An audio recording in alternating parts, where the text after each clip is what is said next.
There's likely a woman you've encountered. She moves through every room with quiet ease, equally at home at a backyard barbecue and a formal dinner, equally comfortable in a boardroom and a casual conversation. And she's welcome almost anywhere she goes. She's present, settled, at ease. People are drawn to her without knowing why. They notice her poise, her warmth, the way she treats everyone around her with the same gracious attention, and the way she never seems uncertain. Not about which fork to use, not about how to handle an awkward moment, not about how to carry herself in a room full of people she doesn't know. What's her secret? Mastering social graces and making them her own. Not as rules she follows, but as a certain freedom she carries. A freedom to be comfortable in any social situation and a freedom to be fully herself.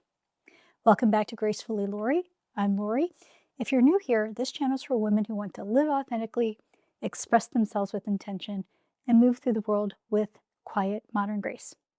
Social graces are one of those topics that feel slightly old-fashioned, a set of rules from another era that don't quite apply to modern life. But I'd like to offer a different perspective. The social graces aren't rules. They're a language. And like any language, once you speak it fluently, you stop thinking about it. You simply move gracefully, confidently, and with complete ease through whatever room you find yourself in. Today, we're going to become more fluent in 5 of our social grace languages. Language 1, formal dining. I was 6 years old the first time I sat at a formal dining table. Not a family dinner, a real one. Adults, fine china, multiple courses, the quiet hum of conversation that seemed to follow its own unspoken rules. I remember looking around that table and feeling something I couldn't quite name at the time. Everyone around me seemed to know something I didn't. Which fork to reach for, how to unfold the napkin, how to pace themselves through the meal without drawing attention. They moved through the dinner the way fluent speakers move through a conversation, without translation, without hesitation. I was translating constantly, and I was terrified someone would notice. I didn't want anyone to look at me and see what I suspected, that I didn't know the language, so I watched. I waited. I followed the lead of either the host or the most senior person at the table before making a move I wasn't certain of. If they reached for the outer fork, I reached for the outer fork. If they placed their napkin in their lap when they sat, I did the same. That strategy, watch, wait, follow, turned out to be more than a child's tactic. It's actually one of the most elegant approaches to any formal dining situation at any age. When in doubt, let the host, always the first choice, or the most senior person, if there's no host, set the pace, the napkin, the first fork, the moment to begin eating. Following their lead is not uncertainty, it's discernment. In time, I learned the full language. The place setting reads from outside in. The fork or knife you use first sits farthest from the plate. Glasses are to the right, bread plate to the left. The napkin goes in the lap when you sit, folded loosely, and depending on the culture you're from, either rest on the chair or the table when you briefly leave the table. You pace yourself with the table, not ahead of it. You engage with the guest on both sides of you, not just the one who interests you the most. When language of the formal table became natural, I stopped managing the dinner and started participating in it. The conversation became richer. The experience became more enjoyable. I was no longer hiding. That's what speaking the language gives you. Not perfection, presence. As a quick aside, today I'm providing a very high-level understanding of certain social graces, but if you want more in-depth information on these or any other social graces, for example, navigating the most formal of place settings and dinners, please let me know in the comments. As we move on, the language of how we move through shared spaces works exactly the same way. Language 2, public decorum. Every shared space has its own unspoken language. The cafe at work, the airport terminal, the restaurant, the line at the coffee shop. These communal spaces have their own language based on how people move through them, and an elegant woman understands how to speak them all fluently. Public decorum isn't about rules or formal etiquette, but comes from an understanding that we share the world. Specifically, It's about awareness. The quiet recognition that your actions in a shared space sends a social signal, either positive or negative, to everyone around you. How you leave a space, how you manage your noise, how you occupy or don't occupy the room you're sharing with others. A woman who masters social grace doesn't leave crumbs on the shared counter and walk away. She doesn't speak at full volume on a phone call in a quiet space. She doesn't allow her bag to occupy a seat that someone else might need. She doesn't cut in line, and when she encounters someone who has, she addresses it quietly and without aggression. I've done this more than once. Someone moves ahead in the line, seemingly without realizing it. A simple, calm observation. "Excuse me, I don't think you noticed, but the line continues back here," delivered without edge or accusation, usually resolves it immediately.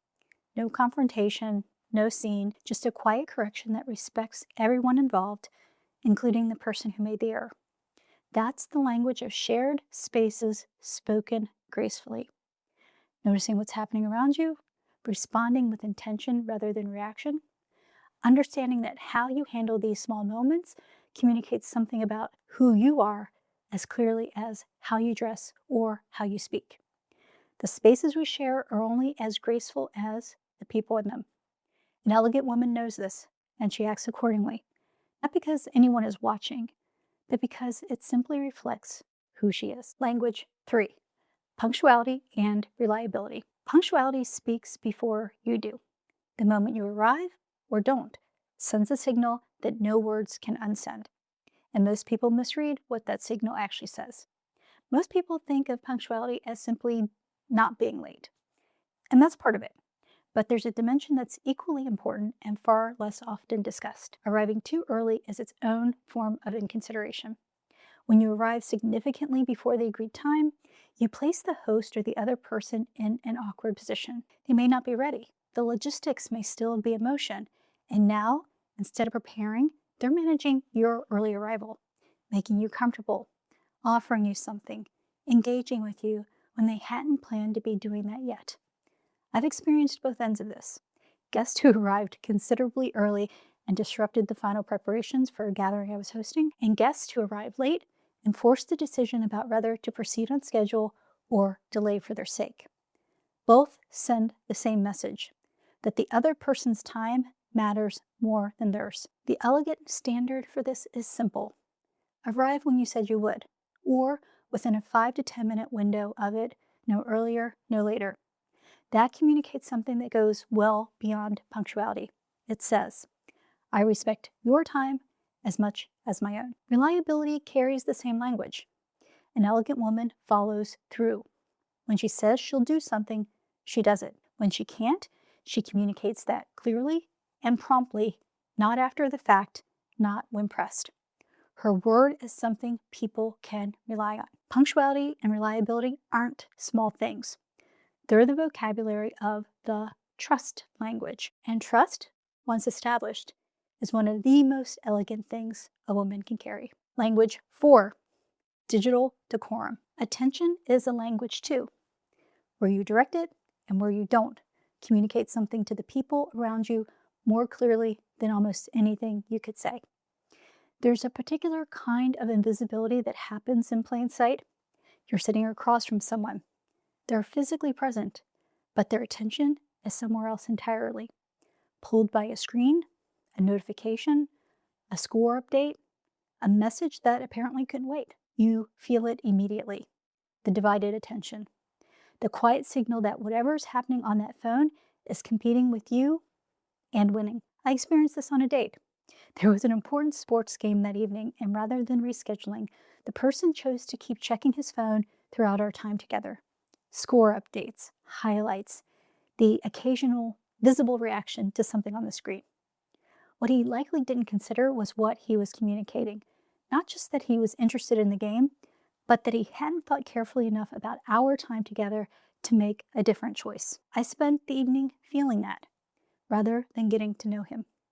Digital decorum begins before the phone is even out. It begins with the decision to be present and to create the conditions for presence before the moment arrives. Scheduling time with someone when you can actually be there. silencing notifications before a dinner, a meeting, or a date, choosing not to take calls in spaces where others are forced to overhear your conversation. A phone is a tool. The person in front of you is not. Giving someone your full, unhurried attention is one of the most quietly powerful things you can offer. It says, without a single word, that they matter, that this moment matters, that you are someone who is fully present in the life you're actually living. Language 5, being a good guest. Every gracious host knows something guests rarely consider. Hosting is an act of generosity, and generosity has its own language, one that deserves to be spoken back. Being a good guest isn't complicated, but it requires the same quality of awareness that runs through every social grace we've talked about today. Awareness of the effort someone has made for you. Awareness of your impact on the experience they've created. Awareness that being welcomed into someone's home is a privilege, not an entitlement. I once had a guest at a gathering who drank far more than they should have. By the end of the evening, it was clear they couldn't drive home safely. I arranged for them to stay the night because of the long distance. That was the considerate thing to do, and I offered it without hesitation. But what followed was less comfortable. They slept in the next morning. I had plans I ended up canceling. I also arranged an early grocery delivery because I hadn't stocked the kitchen for an overnight guest and didn't feel right offering them less than a proper breakfast. The guests likely didn't intend any of this, but intention doesn't undo impact. The lack of self-awareness about how much they were drinking, about what their choices would cost the person hosting them, is exactly what separates a considerate guest from an inconsiderate one. An elegant woman thinks about this before she arrives. She brings a small hospitality gift, something thoughtful, not elaborate. She puts her phone away and engages with the gathering she chose to attend. She takes her empty glass to an appropriate area rather than leaving it for the host to manage. She doesn't overstay, and when she leaves, she expresses genuine gratitude, not as a formality, but as an acknowledgement of what was given. Being a good guest is simply speaking the language of generosity back to the person who offered it. It's presence, it's consideration, it's the quiet understanding that graceful living extends to how you show up in other people's spaces, not just your own. Social graces aren't a set of rules to memorize and perform. They're language learned quietly over time through awareness and intention. The woman who has mastered them doesn't think about them anymore. She simply speaks them at a formal table, in a shared space, in the timing of her arrival, in how she holds her attention, in how she shows up in someone else's home. 5 areas, 1 language. The grace with which she moves through the world reflects the consideration she has for the people in it. That's not etiquette, that's elegance. Which of these 5 areas resonates most with you, or perhaps challenges you most? I'd love to know in the comments. And if you found this valuable, please like the video. It helps other women find content that might be meaningful for them too. And if you want to continue your journey into graceful living, please consider subscribing. Until next time, my graceful friends.